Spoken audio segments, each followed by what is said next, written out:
Sad news mga kapwa ko Pilipino, kapwa ko mga OFW, sad news ang balita ngayon na nabasa ko dito sa inquirer.net kasi yung apila anong yung request ni yung depensa ni dating Pangulong Duterte ay bigo ho ang depensa ang ni Pangulong Duterte.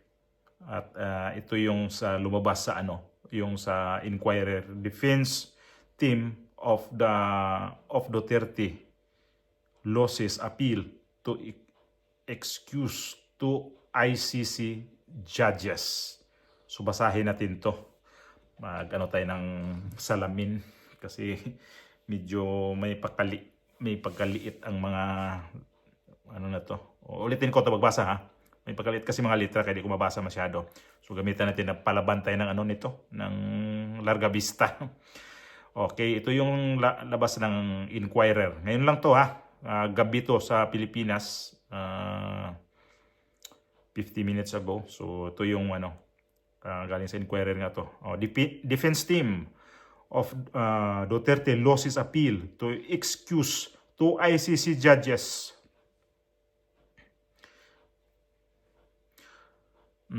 Manila, Philippines. The International Criminal Court ICC Pre-Trial Chamber 1 has dismissed an appeal made by former President Rodrigo Duterte team to excuse two judges from ruling on the tribunal jurisdiction over his case. This was made clear in a four-page decision dated May 6 and signed by presiding judge Yulia Antoniala Motok. Ang hirap naman ng pangalan na to. A judge's excusal from the exercise of a function by only be sought by the concerned judge directly before the presidency of the as opposed to disqualification for which the prosecution or the person being investigated or prosecuted may paano ba ito?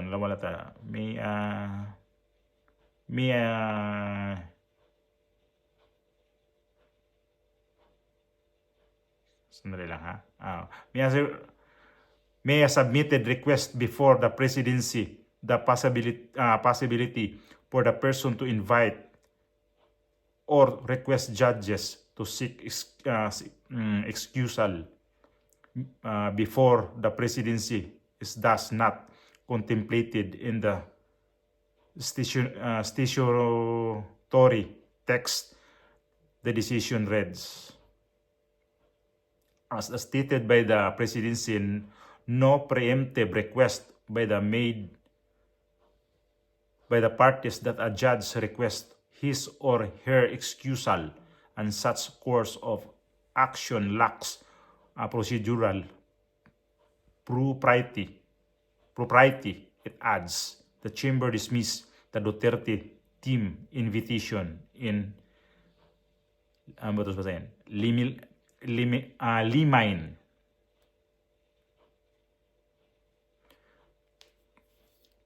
Masamang balita, no? So yung request niya, tinanggihan. So di naman tayo pwedeng mawala ng pag-asa nito kasi laban natin to lahat eh. Yung mga DDS supporter nito, laban tayo nito. Di pa naman to katapusan ng Di pa naman to siya na talaga na nahatulan na siya ay guilty na. Yung request lang nila ay hindi pinaburan ng nito ni Motok. Ito si Motok rin to talagang mas talaga to, tigre talaga tong judge na to kasi siyang nito siya hindi nag-approve. So likat na, panalo pa tong si itong si Conte na to nung nakaraang kahapon yata na napanood ko yung interview niya. Gusto ko yung i-react yung kailan, sabi ko di na.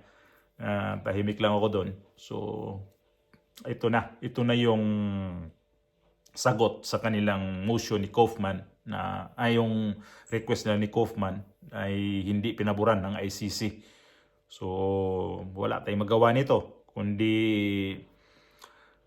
talagang maano talaga to sa hihiring talaga to sila sa by September. Kasi ang gusto nga ni Kaufman nito ay ipawalang sala o kaya palabasin itong si dating Pangulong Duterte sa The Hague, sa ICC. Kasi nga mayroong nakikita na hindi maganda doon sa kanyang pagkahuli, pero hindi sinang-ayunan nitong sa ICC. Kaya no choice ang mga abogado ni dating Pangulong Duterte, ito si Kaufman, ito si Jacob, na Jacob ba yun? Tama, Jacob yung isa, di ba? Apelyido.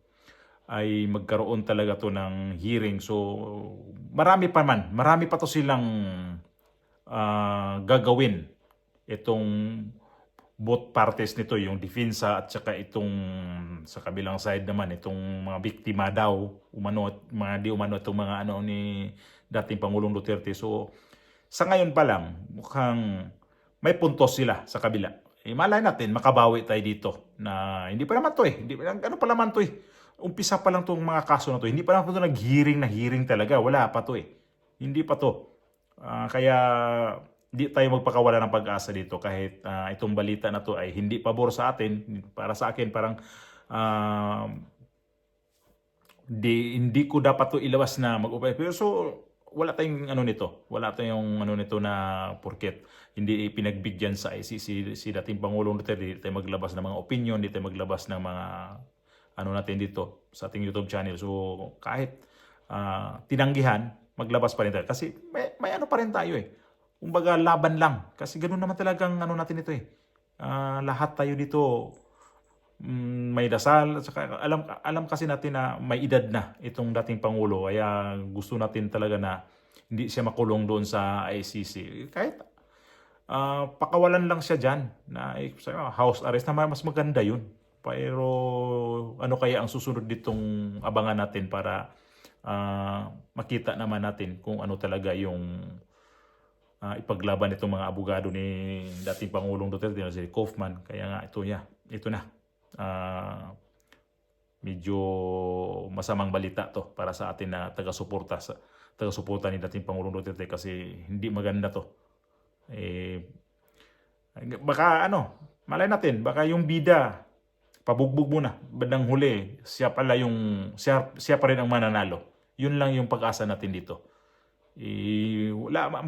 Mahaba pang proseso natin dito. Hindi tayo magpakawala ng pag-asa kasi umpisa pa lang naman to Hindi pa naman talaga nag-hearing na sila dyan kung anong mga kabilang side dyan nagbalitaktakan na. Hindi pa tayo na nito. Hindi pa tayo umabot sa ganong sitwasyon. So dasal lang tayo dito sa ating Pangulong Duterte, sana makauwi talaga.